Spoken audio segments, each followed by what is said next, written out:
Assalamualaikum warahmatullahi wabarakatuh. Untuk seri kuliah MPSI dengan materi inisiasi project. Jadi inisiasi project ini bagaimana Anda memulai, bagaimana Anda menerapkan suatu rule, suatu tahapan dalam menyusun sebuah laporan project Anda. Nah, ini adalah seri kuliah pertemuan ke-12 dari sebelumnya Anda telah membuat proposal, Anda sebelumnya telah melaporkan bagaimana judul project Anda, tim Anda, RAB yang akan Anda butuhkan dalam membangun project ini. Nah, baik di sini di seri ke-12 ini mata kuliah MPSI yang dimana saya mengambil sumber pustaka dari buku manajemen proyek berbasis teknologi informasi dengan penulis Imam Herianto dan Totok Triwibowo. Namun di sini saya mengcombine dari berbagai sumber tulisan yang telah saya baca. Nah, adapun pembahasan yang akan saya berikan kepada Anda adalah pembatasan pembahasan dari suatu proyek Anda. Dokumen apa saja yang harus Anda suguhkan, yang harus Anda siapkan, Anda berikan pada saat nanti pelaporan, dan dalam dokumen itu nanti Anda dapat berikan penjelasan atau isi. Jadi dalam seri ini, inisialisasi project ini, Anda bagaimana menyusun kembali atau menyusun tahapan-tahapan project yang telah dan yang sedang Anda lakukan gitu. Dari materi kuliah sebelumnya atau dari tugas Anda sebelumnya, Anda telah melaporkan, Anda telah membuat yaitu proposal project. Nah, untuk seri selanjutnya ini kita bagaimana menginisiasikan project Anda. Baik, saya langsung saja kepada pembahasan di sini. Nah, dalam pembahasan ini sengaja saya buatkan versi Word-nya di sini. Kenapa? Untuk mempermudah Anda nanti langsung menyusun dan langsung membuat laporannya. Nah, di sini Anda cantumkan nama project, ya. Anda cantumkan nama project Anda. Nah, di mana sebelumnya Anda sudah membuat proposal project. Setelah itu, dalam laporan ini adalah kita mendefinisikan project Anda. Nah, Anda bergerak di bidang apa project Anda di sini, ya, sesuai dengan proposal Anda sebelumnya. Nah, kemudian Anda buat daftar isi. Nah, ini adalah beberapa laporan yang akan kita laporkan, yang akan kita buat dari untayan dari proses Anda membuat project, menghasilkan project atau menghasilkan produk. Nah, di sini nanti akan kita bahas dokumen kontrol seperti apa, informasi umum seperti apa, permasalahannya, mendeskripsikan produk Anda, di mana sebelumnya di proposal Anda sudah membuat deskripsi produk Anda. Permasalahan, ya, nanti permasalahannya seperti apa di sini, ya, Anda akan utarakan di situ permasalahan yang Anda lampirkan nanti. Nah, di sini di permasalahan ini nanti Anda apa yang Anda dalam proses bisnis project Anda ini. Nah, kemudian Anda deskripsikan produk. Nah, di sini punya produk. Jadi, apa produk yang Anda akan berikan, hasil yang Anda berikan, gitu. Nah, permasalahannya di sini, kalau permasalahan di sini hampir sama dengan ini kita hapus saja yang permasalahan ini. Ini bukan permasalahan ya di sininya. Jadi C di sini itu adalah faktor penentu keberhasilan. Ini tadi C. Ini bukan permasalahan di sini ya. Berarti hanya sampai I saja. di sini ya. Saya ganti, nanti bisa Anda ganti di sini, bisa Anda hapus saja ya. Jadi nantinya Anda ganti, misalnya jadi C, ini saya buang saja, ini tabel. Ini C, ini ganti jadi D, maaf besar ya, E, F, G, H, I. Jadi ada sampai I. Nah, di sini ada 9. Nah, baik, saya akan bahas satu persatu bagaimana Anda nanti melakukan pengisiannya. Ini, bagaimana Anda melakukan pengisiannya, ya.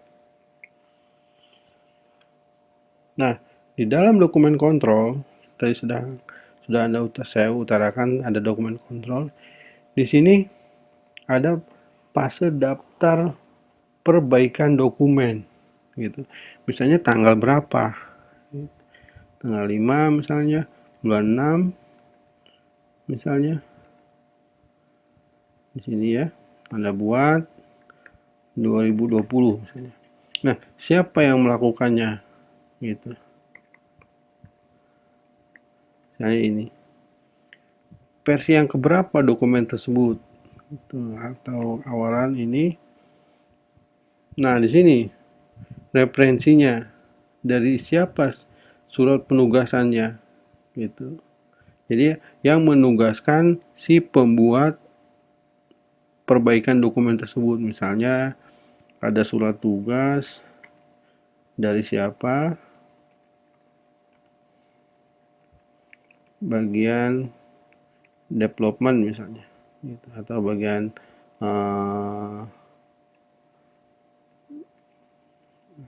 ICT atau apa gitu. Nah, ini beruntun. Terus Anda lakukan di sini setiap ada perbaikan dokumen. Jadi itu disebutnya dokumen kontrol. Nah, mengetahui siapa gitu. Misalnya mengetahuinya atasannya. Nah, misalnya seperti itu yang menugaskan. Nah, di sini bubui tanda tangan, nama pemilik proyeknya siapa gitu. Nah, selanjutnya setelah ini Anda isi, langkah selanjutnya adalah mengisi informasi global. Maksudnya informasi global ini adalah identitas. Di sini nama project. Misalnya nama project saya sistem informasi manajemen kolam ikan misalnya. Nah, misalnya ini. Dia membuat sistem informasi manajemen tentang perikanan, misalnya seperti itu. Nah, kemudian siapa yang memiliki proyek itu? Yaitu ownernya.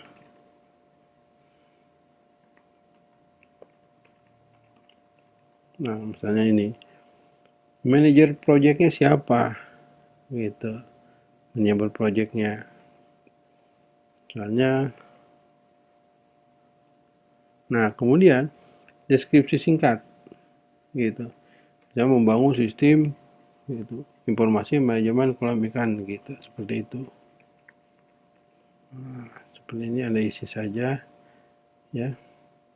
Jadi maksudnya di sini adalah Anda membuat rangkaian laporan yang tertulis gitu.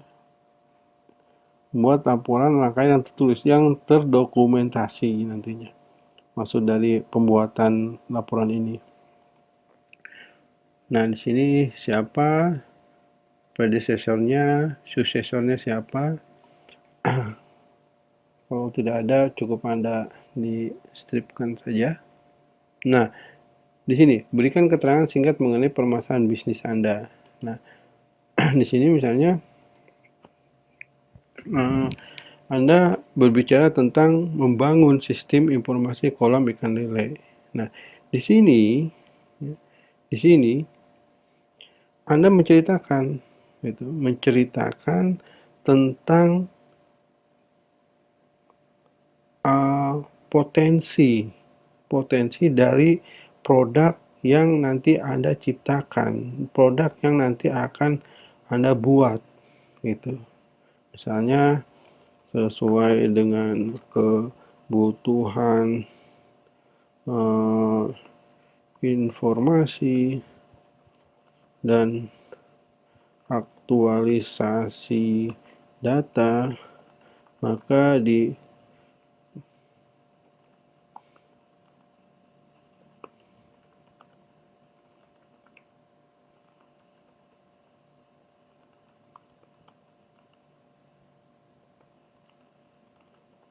nah seperti itu. Anda jelaskan di sini. Terus di sini utamanya adalah untuk mengolah data, untuk pelaporan manajemen ikan, untuk manajemen kolam, seperti itu. Jadi permasalahan bisnisnya gitu.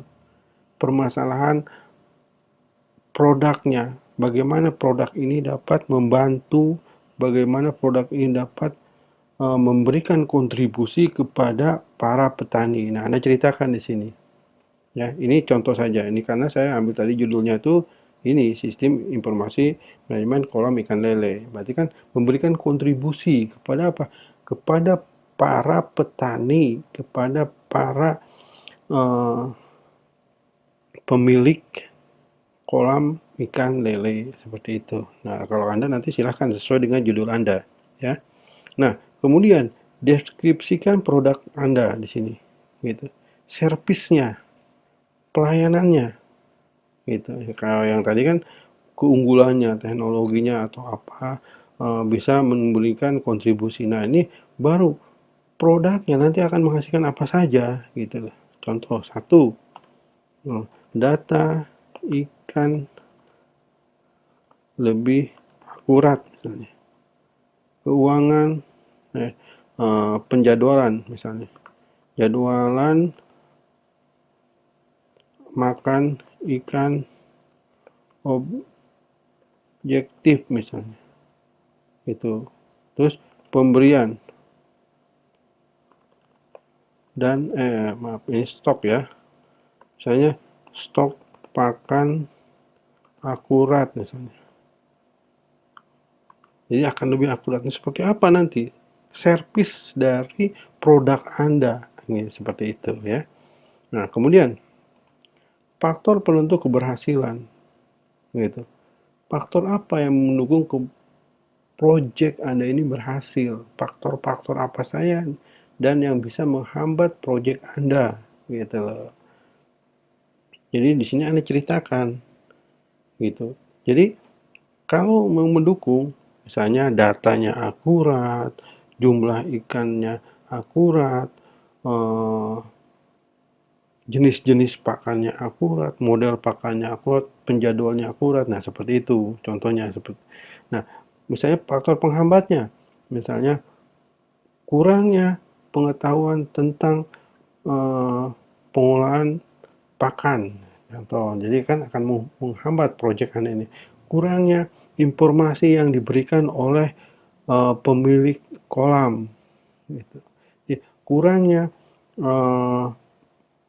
apa istilahnya, kerjasama yang baik antara petani dengan pembuat proyek atau Anda yang membuat proyek. Nah, seperti itu hal-hal yang dapat menghambat, atau kurangnya dokumen yang Anda butuhkan. Nah, itu sama sangat menghambat juga, gitu. Contohnya komitmen dan dukungan pihak manajemen misalnya. Dukungan dan komitmen dari pihak pemilik. Nah, seperti itu. Terus dokumentasi kurang akurat misalnya. Seperti itu bisa. Ini bisa juga. Ini dapat menghambat nantinya. Misalnya yang mendukung. Nah, kerjasama yang baik. Yang baik dari pemilik kolam. Nah, ini faktor yang mendukung. Jadi Anda utarakan di sini faktor yang mendukung dan faktor yang menghambat proyek Anda. Nah, selanjutnya keuntungan. Nah, ini penting. Di sini Anda bicaranya seoptimal mungkin. Real. gitu. Jadi jangan berlebihan juga, nanti akan berdampak kurang baik dengan proyek Anda, gitu.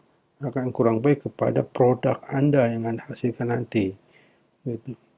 Anda utarakan, gitu. Kalau di penulisan tugas akhir ini namanya batasan permasalahan. Nah itu, jadi keuntungan yang diharapkan apa setelah pemilik atau petani kolam ikan ini menggunakan produk Anda, seperti itu. Nah, kemudian teknologi. Nah, teknologi Anda jabarkan. Sebelumnya di proposal Anda sudah membuat.